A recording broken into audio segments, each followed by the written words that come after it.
क्या अनी और जनक की शादी इतनी आसानी से होने देंगे? ये त्रिमूर्ति जो है, जो 3 टिकट महाविकट के रूप में बैठे हुए हैं, जैसे कि सृष्टि मुखर्जी, बिपाशा बासु और ध्रुव बोस, ये दोनों तीनों मिलके क्या अनिरुद्ध की शादी होने देंगे?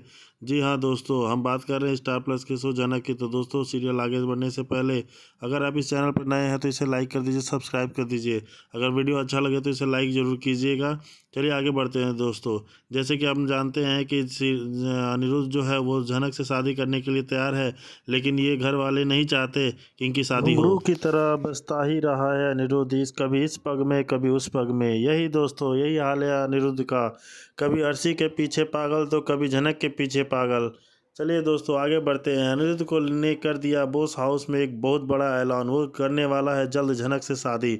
जी हाँ दोस्तों, हम बात कर रहे हैं स्टार प्लस के शो जनक की। तो दोस्तों, आगे बढ़ने से पहले अगर आप इस चैनल पर नए हैं तो इसे सब्सक्राइब कर दीजिए, साथ ही बेल आइकन दबाना ना भूलें। वीडियो अच्छा लगे तो लाइक ज़रूर कीजिएगा। चलिए आगे बढ़ते हैं दोस्तों।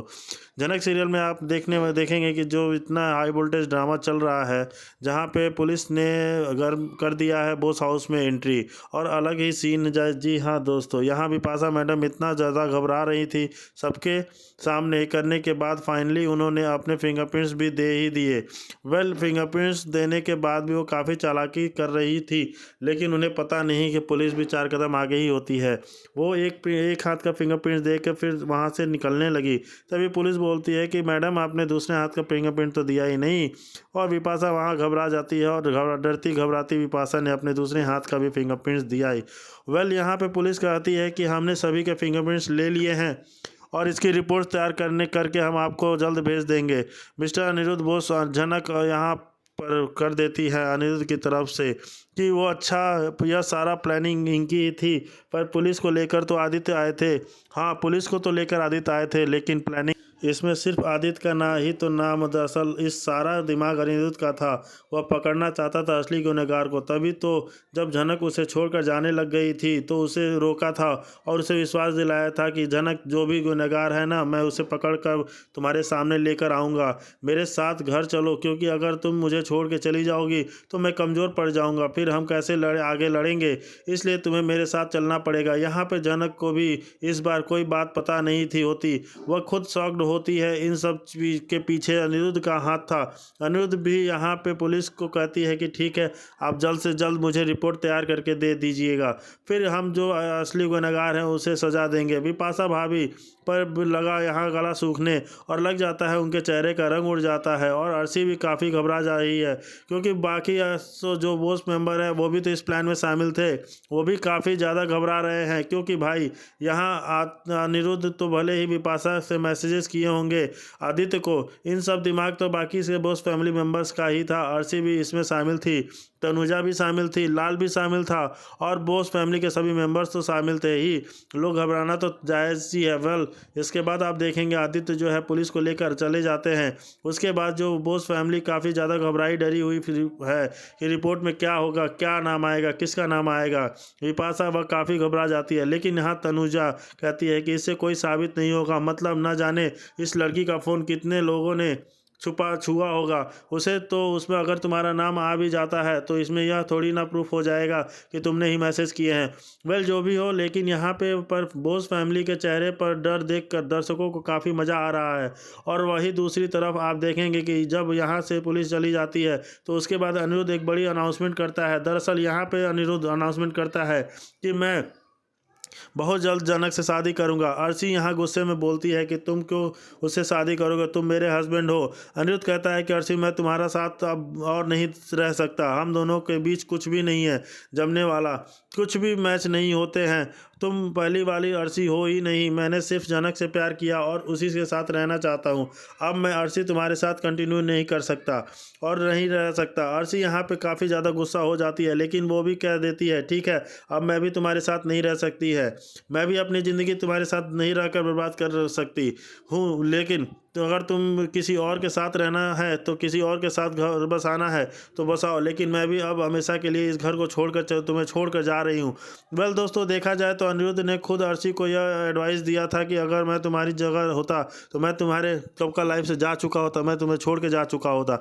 जब अर्शी अब कमरे में जाती होती है और अनिरुद्ध आता है, तब यहाँ पे भी इन दोनों के बीच में काफ़ी ज़्यादा फाइट और लड़ाई होती है झनक को लेकर, जहाँ से झनक जो है सब कुछ बातें उनकी सुन लेती है। जी हाँ, अनिरुद्ध यहाँ बार बार कह रहा होता है कि तुम पहले वाली अर्शी नहीं हो, अब तुम ज़्यादा ऑब्जेक्टिव हो चुकी हो, तुमने झनक को बहुत ज़्यादा नफरत दिया है, तुमने कभी भी उससे प्यार की से बात नहीं किया, उसके ऊपर कितनी सारी चीज़ें गुजर रही हैं, सोच के देखो। अरे उसके पिता की मौत हो गई है, किसी ने उसके पिता पर गोली चलाई है, तो क्या वह अपने फादर के लिए स्टैंड भी नहीं लेगी, आवाज़ भी नहीं उठाएगी। झनक की ज़िंदगी को इतना बर्बाद तबाह करके रखा है तुम सब लोगों ने मिलकर। सबसे बड़ा हाथ तो तुम्हारी माँ सृष्टि मुखर्जी का ही है, उन्होंने झनक को अपना नाम नहीं दिया और उसके पिता को मरवा दिया। यहाँ पर अर्शी अपनी माँ का स्टैंड लेते हुए कहती है कि मेरे माँ के बारे में कुछ मत बोलना, तुम्हें तो हमेशा झनक ही ठीक लगेगी, चाहे उसकी किसी की ज़िंदगी बर्बाद की हो क्यों ना की हो।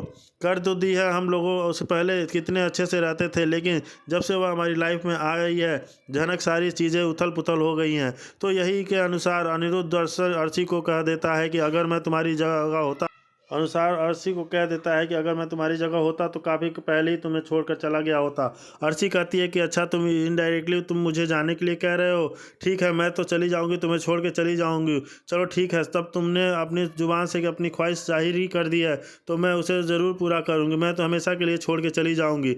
अब तक तो मैं सिर्फ कह रही थी ऐसा, लेकिन इस बार मैं सच में करके दिखाऊँगी, मैं कभी भी वापस नहीं आऊँगी और हमेशा के लिए तुमको और इस घर को छोड़ के चली जा रही हूँ। वेल, यह बात अर्शी तो जो है अनिरुद्ध को तो कह तो देती है, फिर अगले ही दिन उसे सभी बोस फैमिली के सामने कह देती है कि मैं अब इस घर को छोड़ के जा रही हूँ, वापस कभी नहीं आऊँगी। उसी टाइम अनिरुद्ध जो है झनक से अपनी शादी का ऐलान भी कर देता है।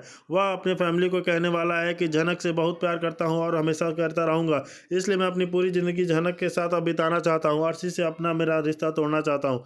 मैं जानता हूँ आप सबको इन झनक पसंद नहीं है, लेकिन फिर भी मैं इसी से साथ रहूँगा, इसलिए आप सब लोग कान खोल कर सुन लीजिए, मैं बहुत ज़्यादा जल्द झनक से शादी करूँगा। यह चीज़ सुनते ही अर्शी एक मिनट भी वहाँ नहीं रुकती है और वहाँ से चली जाती है। अब दोस्तों, यहाँ अर्शी चली तो गई, इसका मतलब यह क्या झनक की ज़िंदगी बड़ी खुशहाल हो जाएगी, इतनी आसान हो जाएगी उसकी ज़िंदगी जीने के लिए?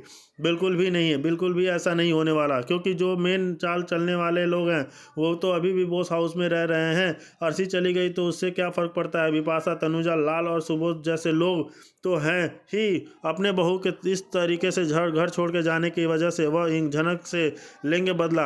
अनिरुद्ध ने तो ऐलान कर दिया कि वह झनक से शादी करने वाला है, लेकिन यह बात बोस फैमिली तो बिल्कुल भी पसंद नहीं आएगी, क्योंकि वह झनक को अपनी बहू के रूप में कभी भी स्वीकार नहीं करेंगे। और जिस लड़की से उन्होंने ज़िंदगी भर नफरत किया, हमेशा उसे नौकरानी बनाकर रखा, अब क्या उसे महारानी बनाकर रखेंगे, अपने घर की बहू बना के रखेंगे? बिल्कुल भी नहीं।